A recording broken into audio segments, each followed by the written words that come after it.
کوئی پہاڑ، کوئی درخت، کوئی ٹاور نہیں، سب سے اونچا آسمان ہے۔ آپ نگاہیں اٹھائیں گے تو آپ کو سب سے اونچا آسمان نظر آئے گا۔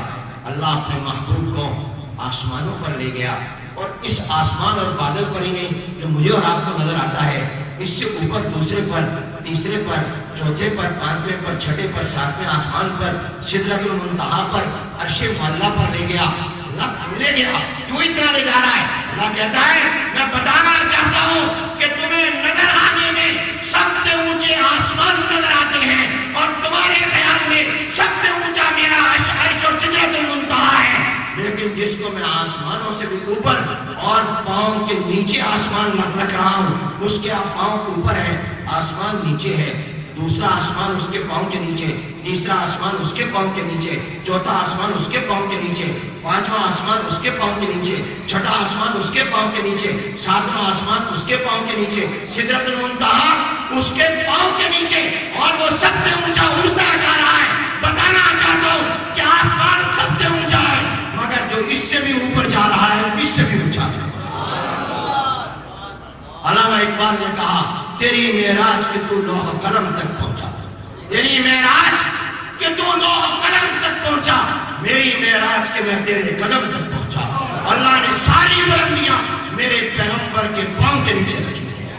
وہ اتنا عظمت والا ہے کہ ساری عظمتیں اللہ نے حضور کے قدموں میں رکھی۔ اپنا ایک وجدان، اپنا ایک خیال، اپنا ایک احساس تم سے شیئر کرتا ہوں۔ میں مدینہ منورہ گیا، اللہ سب کو لے جائے، بار بار لے جائے۔ ایک دن میں حضور علیہ السلام کے روضہ مبارک پر صلاۃ و سلام پیش کر رہا تھا، تو صلاۃ و سلام پیش کر کے میں باہر نکلا۔ جو لوگ مدینہ طیبہ گئے ہیں ان کو یہ معلوم ہے کہ جب حضور علیہ السلام کے روضہ مبارک پر صلاۃ و سلام پڑھ کر سامنے سیدھا نکلے، سامنے والے دروازے سے مسجد سے باہر نکلے، تو بالکل سامنے جنت البقیع ہے۔ ایسے ہی نا، آپ ماشاء اللہ تعالیٰ عمرہ کر کے آئے، سامنے کیا ہے؟ جنت البقیع۔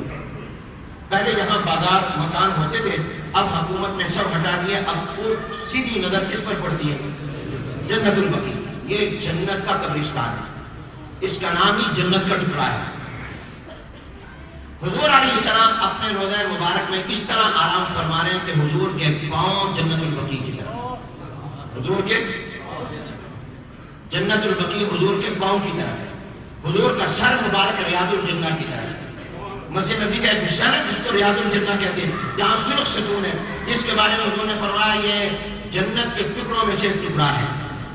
حضور کے سر مبارک اس طرف، حضور کا چہرہ انور قبلے کی طرف ہے، اس طرح حضور لیٹے ہوئے، یہ ریاض الجنہ ہے، یہ جنت البقیع ہے، ادھر جناب قبلہ ہے۔ حضور اس طرح لیٹے ہوئے، اس طرح رخ ہے، یہ ریاض الجنہ ادھر۔ میں سوچنے لگا حنیف یہ کیا اللہ نے قصہ کیا؟ اللہ حضور کو اور طرف بھی تو لٹا سکتا تھا، جنت البقیع اور طرف ہو جاتی۔ یہاں اللہ نے مجھے اور آپ کو یہ بتایا اور سمجھایا ہے کہ میرے پیغمبر کے سر کی طرف تو جنت ہے ہی، میرے محمد کی طرف سر کی طرف تو حضور کے سر کی طرف کیا ہے؟ کیوں اس کا نام کیا ہے؟ اور بولو بولو، اگر آپ نہیں بولیں گے میں تقریر ختم کر دوں گا۔ حضور کے سر کی طرف کیا ہے؟ ریاض الجنہ، اور حضور کے قدموں کی طرف کیا ہے؟ جنت البقیع۔ حضور نے صرف سر کی طرف جنت نہیں رکھی، قدموں کی طرف بھی جنت رکھی، تاکہ دنیا کو بتا دیں قدم جنت میرے محبوب کے قدموں میں ہے، اور جس کو سمجھ رہا ہے وہ جا کے مدینے میں دیکھے۔ تیری معراج کے تو لوح قلم تک پہنچا، میری معراج کے میں تیرے قدم تک پہنچا۔ جنت میرے محبوب کے قدموں میں ہے، جنت میرے پیغمبر کے قدموں میں ہے، جنت رسول اللہ کے قدموں میں ہے۔ جس کو یقین نہ آئے وہ جا کر مدینے میں دیکھ لے، حضور نے، اللہ نے حضور کے قدموں کی طرف جنت البقیع رکھی ہے۔ اور دوسرا خیال آیا، اس جنت البقیع میں اکثر صحابہ سو رہے ہیں، اکثر یہ صحابہ وہ تھے جنہوں نے مکے میں حضور کے ہاتھ میں ہاتھ دیا، مکے میں حضور کے ہاتھ میں ہاتھ دیا، بیعت کی، کلمہ پڑھا، غلام بنے، اور مدینہ منورہ میں آ کر حضور کے قدموں میں جان دی۔ مکے میں ہاتھ دیا اور مدینے میں قدموں میں جان دے. کتنی عظمت کہ جس کے قدموں میں اللہ نے جنت رکھ دی. ایمان پیدا ہو رہا ہے. حضور اکرم صلی اللہ علیہ وسلم کی عظمت پر بات کر رہا ہوں. حضور اکرم صلی اللہ علیہ وسلم کو کیا عظمت عطا کی اللہ نے.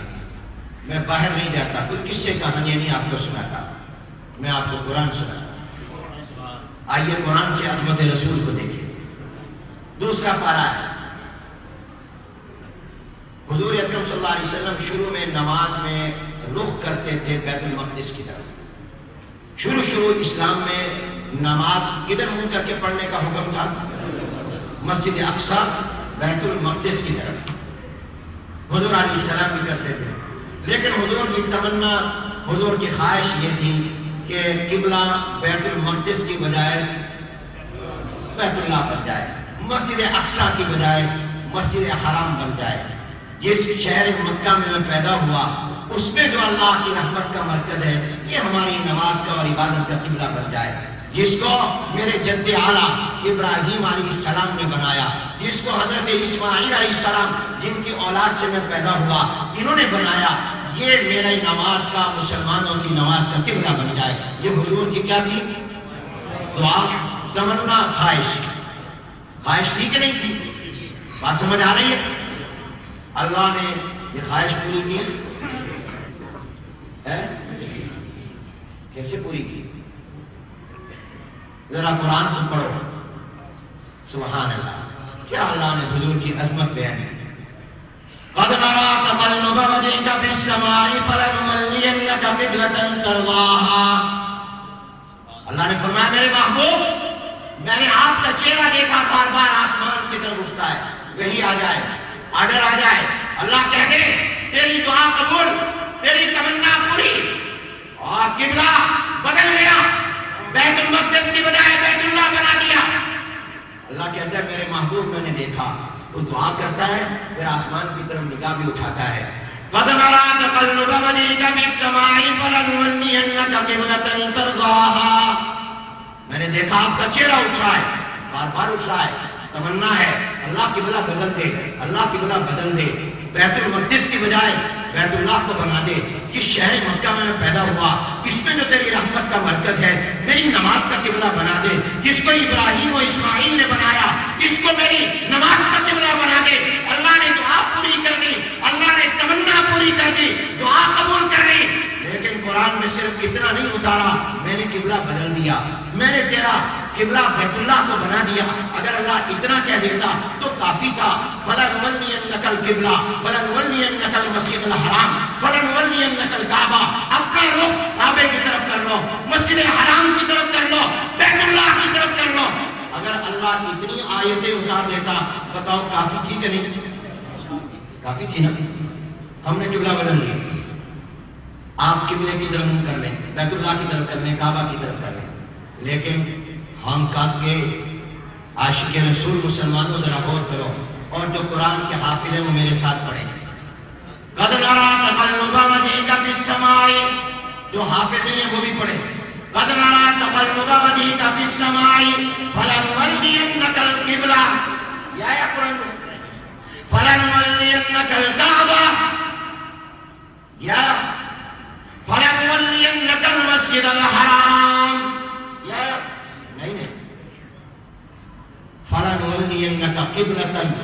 آگے سارے بولو, یہ ترضاہا سارے بولو, ترضاہا. حالانکہ بات پوری ہو جاتی تھی اگر اللہ قبلے پر سٹاپ کر دیتا, یہی رک جاتا. ہم نے قبلہ بدل دیا, اتنا کہہ دیتا کافی تھا. مگر اللہ نے یہ نہیں کہا فَلَنُوَلِّيَنَّكَ قِبْلَةً. سارے پڑھو, فَلَنُوَلِّيَنَّكَ قِبْلَةً فَلَنُوَلِّيَنَّكَ قِبْلَةً تَرْضَاهَا. ترضاها ترجمہ کیا ہے؟ اے میرے محبوب, ہم صرف قبلہ ہی نہیں بدل رہے, جس کو تو چاہتا ہے ہم نے اس کو قبلہ بنایا. اونچی آواز سے سبحان اللہ کہا, اونچی آواز سے سبحان اللہ کہا.